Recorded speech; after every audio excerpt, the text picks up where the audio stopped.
Hello and welcome to the first episode of Raina Reads. Today we're going to be reading the first part of The Murders in the Rue Morgue by Edgar Allan Poe, and I'm hoping to have the second part to follow shortly. But for now, I hope you enjoy this first part and first episode. Paris. In Paris it was, in the summer of 1840. There I first met that strange and interesting young fellow, Auguste Dupin. Dupin was the last member of a well-known family, a family which had once been rich and famous. He himself, however, was far from rich. He cared little about money. He had enough to buy the most necessary things of life, and a few books. He did not trouble himself about the rest. Just books. With books he was happy. We first met when we were both trying to find the same book. As it was a book which few had ever heard of, this chance brought us together in an old bookstore. Later we met again in the same store, then again in another bookstore. Soon we began to talk. I was deeply interested in the family history he told me. I was surprised, too, at how much and how widely he had read. More important, the force of his busy mind was like a bright light in my soul. I felt that the friendship of such a man would be for me riches without price.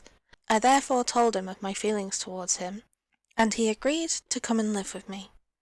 He would have, I thought, the joy of using my many fine books, and I would have the pleasure of having someone with me, for I was not happy alone.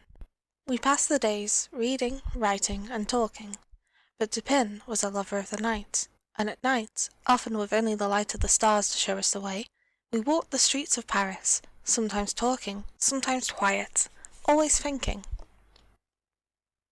I soon noticed a special reasoning power he had, an unusual reasoning power. Using it gave him great pleasure. He told me once, with a soft and quiet laugh, that most men have windows over their hearts. Through these he could see into their souls.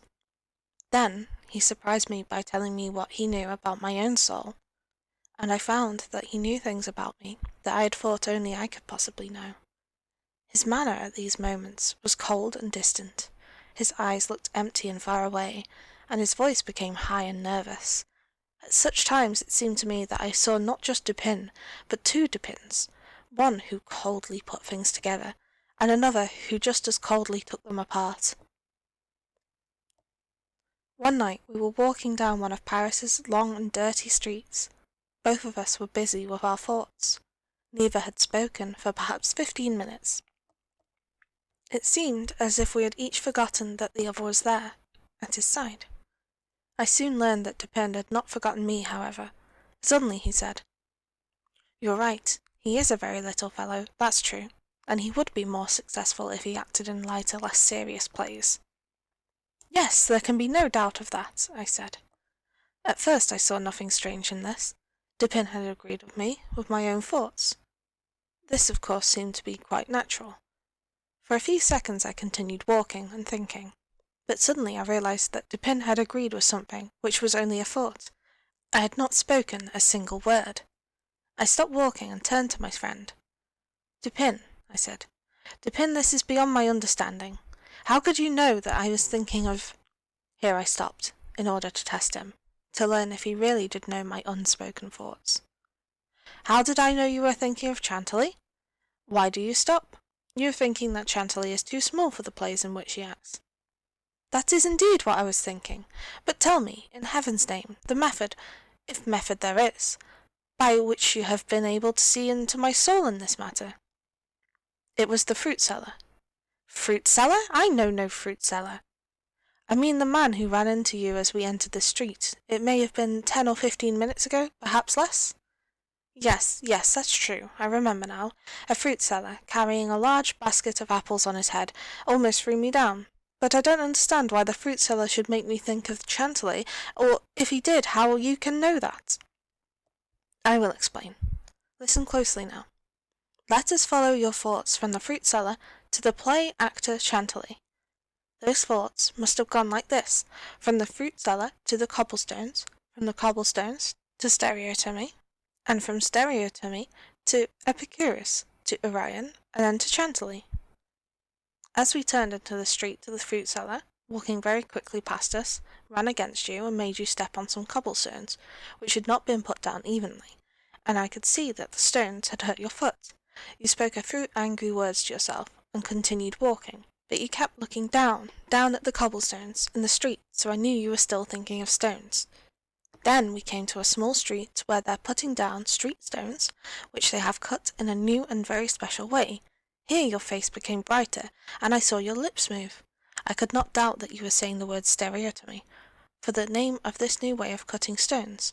It is a strange word, isn't it?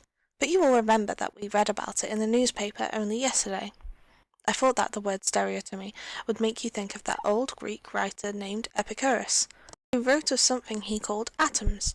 He believed that the world and everything in the heavens above are made of these atoms.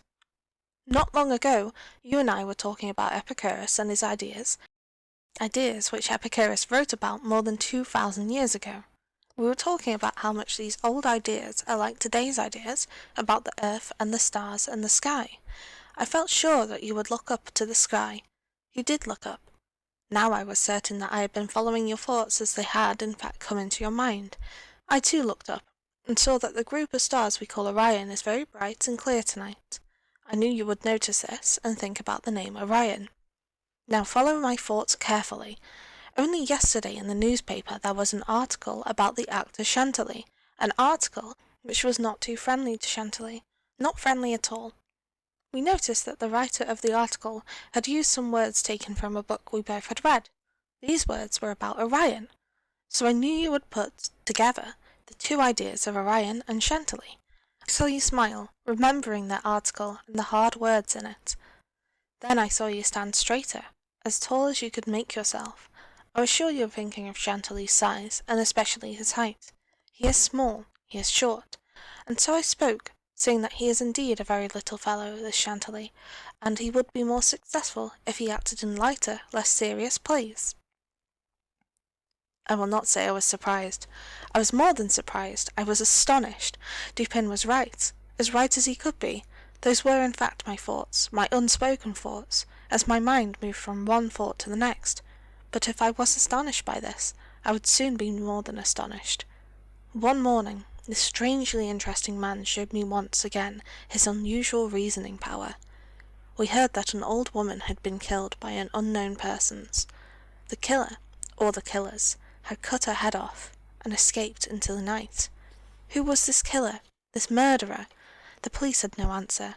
They had looked everywhere and found nothing that helped them. They did not know what to do next, and so they did nothing. But not Dupin. He knew what to do. So that's the end of part 1 of The Murders in Rue Morgue. Thank you so much for watching it right to the end. Part 2 should be out soon, and thank you again for watching.